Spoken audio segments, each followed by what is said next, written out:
Welcome back to the Perek Project. You know, there's a lot of talk about different mindsets or attributes or values that we should develop and incorporate into our lives. But in this Mishnah that we're going to explore together now, we're going to take a totally different look from a new angle at it. Because Rabbi Yochanan ben Zakkai asked the question, a very, very intriguing question. He had his 5 foremost students who were each of them going to be leaders of the Jewish people in their own right. And he asks them, what is the bad pathway that a person should keep themselves away from? Now, you might be thinking to yourself, hold on a second, this sounds very familiar, because in the last episode of the podcast, we looked at what is the attribute, what is the pathway, the proper pathway that a person should devote themselves to developing throughout their lives.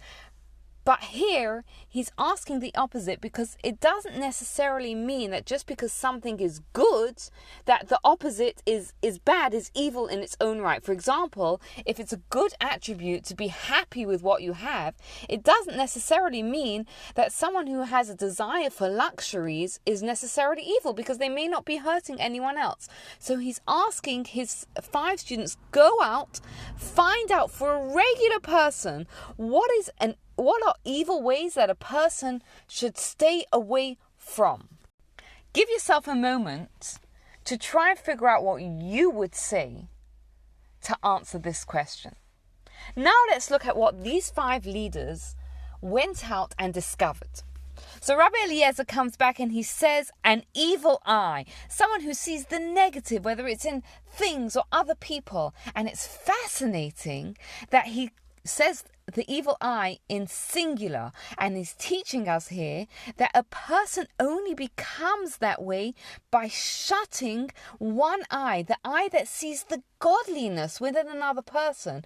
Only by shutting that eye and only seeing the human flawed side in a person does a person have an evil eye, because everybody has both good and bad to them. And when we shut our eye and we don't look at the good within the other person, then we have that evil eye that sees the negative and even gives negative motives to what other people do.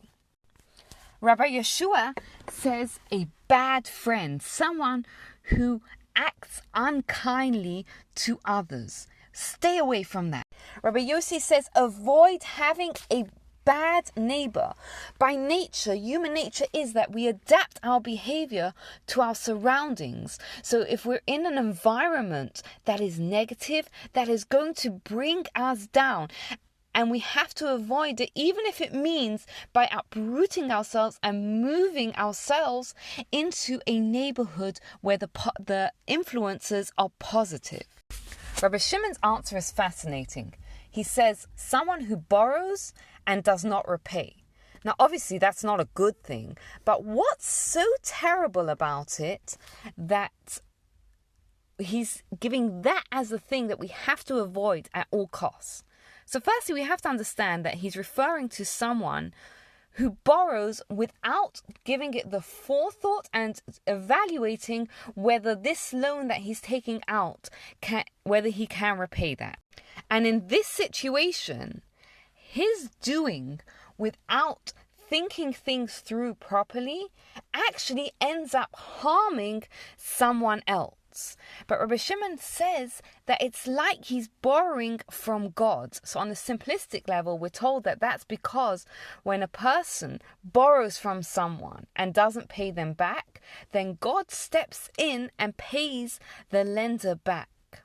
But on a deeper level, he's talking to us about people that disregards God's word, because God put us in this world and he's given us so many blessings, and he's given us all this so that we should bring good and do good and fulfill his vision and mission for us in this world. And when we disregard that, we are taking everything that God, so to speak, gave us on loan and not paying it back. So how do we repay our debt to God? So firstly, we have to recognize that everything that God has given us, He's given us so that we can fulfill God's mission in this world. And when we do teshuvah, when we rededicate our talents and our life and our resources towards fulfilling God's mission for us in this world, that is how we become someone who borrows and repays what they're lent. Rabbi Elazar says, avoid a wicked heart towards Torah and towards other people. Let's contrast that with what the Torah teaches us a good heart looks like. The Torah teaches us how to respond when someone does something hurtful for us. And it tells us not only should we not take revenge, but we shouldn't even bear a grudge. Now think about that. Imagine someone does something that upsets you, and they then later come and ask you for a favor, and you think to yourself, you know what, I'm not going to take revenge. I'm not going to tell them, you didn't do X, Y, Z for me, so I'm not going to do that for you. And then you think to yourself, and I'm going to do one step further. I'm not even going to bear a grudge. Wow, can you imagine living like that? Obviously, it's an incredible level. But the more we can incorporate it even a little bit into our life and be a little bit more forgiving, obviously while protecting ourselves from further hurt, imagine what peace of mind and what a beautiful heart it will give us. So Rabbi Yochanan heard all of them. Rabbi Yochanan ben Zakkai, he heard all 5 of them, and he said, I think that Rabbi Elazar's idea of avoiding a wicked heart is the root of it all, because just like if there's a problem with the foundation of the heart of the building, the whole building is in jeopardy.